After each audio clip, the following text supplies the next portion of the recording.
Hey folks, as an American who's always up for discovering hidden gems from world cinema, I recently stumbled upon this classic Soviet comedy from 1967 called Kidnapping, Caucasian Style, directed by Leonid Gaiday. Man, what a riot. It's got that perfect mix of slapstick humor, clever satire, and heartwarming romance. You really got to check this out. I'll retell the story here, spoiler-free in spirit, but detailed enough to hook you. Trust me, after this, you'll be searching for a subtitled version to watch with popcorn in hand. Let's dive in. Our story kicks off with Shurik, this young college guy and folklore nerd from the big city, rolling into the sunny Caucasus Mountains. He's out to collect old stories, wild toasts, and quirky customs. You know, the stuff that makes weddings and parties pop with color. Shurik's on a stubborn donkey that's lazier than a cat on a sunny day. Boom! Instant comedy. The donkey freezes at first, but then suddenly starts again following a gorgeous girl, Nina, who is passing by. Nina's the niece of a local driver, and she's on vacation from her studies. She's described as a sports star, excellent student, Komsomol member, and total knockout. Basically the dream girl who can climb mountains and dance like a pro. Shurik's head over heels, tailing her like a lovesick pup. Meanwhile, enter the bad guy, Comrade Sakov, the puffed-up boss of the district utilities. He's a pompous guy with a mustache who loves power and thinks he's a big shot. He spots Nina at a local event and decides he has to marry her, not for love, but because she's young, stunning, and he's loaded. He negotiates with her uncle, who's also his driver. Deal sealed. 20 sheep, a fancy Finnish fridge, Rose and Lou, pure luxury back then, plus cash. Sakov says something like, "In our district, we don't mix personal wool with state wool," but he's totally doing just that. Funny how hypocrites always have the best lines. But there is a small problem. Nina's modern and independent. She wouldn't agree. So Sakov cooks up a kidnapping scheme, a so-called Caucasian custom where the bride gets stolen and forced into marriage.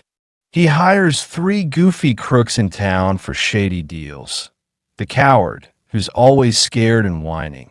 The goof, the clown who messes everything up. And the experienced, the big tough guy who's not as smart as he thinks. These guys are comedy gold, like the Three Stooges with a Soviet twist. They arrive in a beat-up car, arguing and bumbling from the start. Shurik, clueless about the scheme, gets pulled in. First, when he arrives at the hotel with the purpose of collecting toasts and stuff, he realizes everyone is toasting endlessly in this region. Shurik, who doesn't drink, gets tricked into joining the party of life and ends up drunk as a skunk. He causes chaos at the opening of a new wedding palace, knocking things over and landing in jail for hooliganism. Sakov bails him out, calling it a work accident since Shurik is a big scientist. Shurik thinks Sakov is a nice guy. Meanwhile, Shurik bonds with Nina during tourist activities. They hike, she teaches him rock climbing, and he almost drowns in a river, but she saves him. Romantic sparks fly, with cute moments when Shurik working his ass off trying to impress her.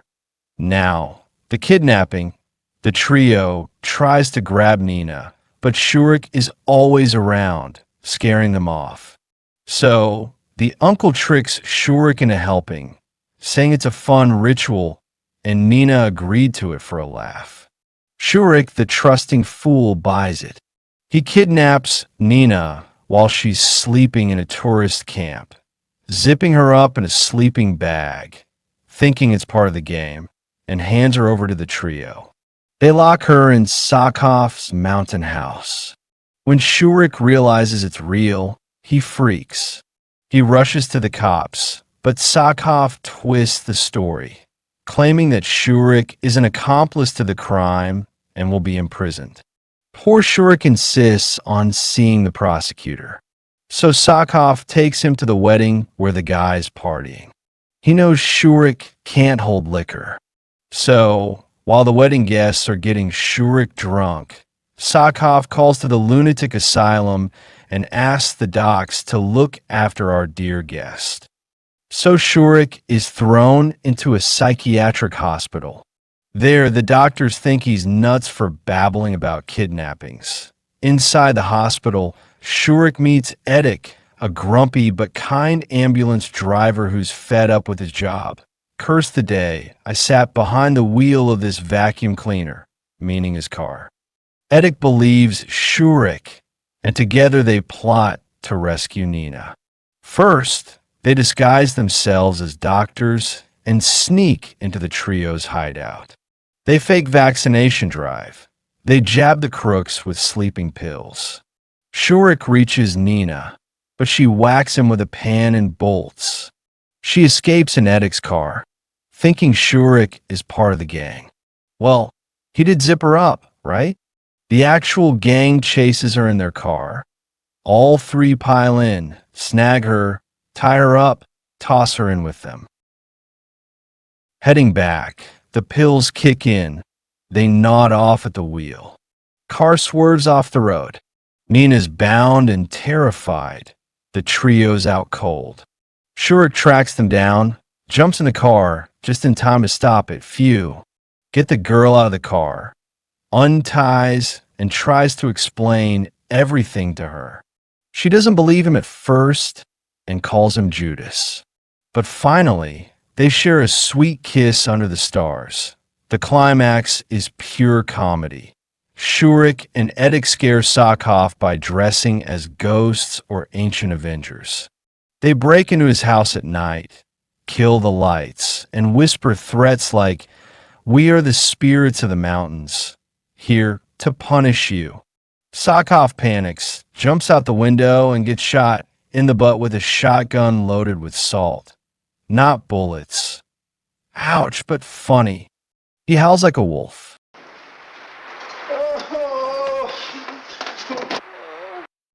This prank exposes the whole scheme. Finally, the trial. The trio, Uncle, and Sakof face justice in court. Coward declares it the most humane court in the world, but they're all guilty. Sakof can't sit down because of his salty wound. The audience laughs as he squirms. Shurik and Nina walk off happily, with Shurik on his donkey. Nina hitches a ride in a fancy microbus singing about bears, while Shurik trots behind.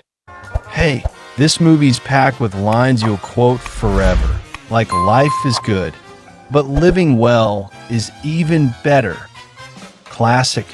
The laughs come from the three crooks constantly screwing up, Shurik being way too trusting and clueless, and Sakof thinking his cash can buy anything. It pokes fun at stuff, but in a heartwarming way, showing that true love and honesty always win over shady corruption.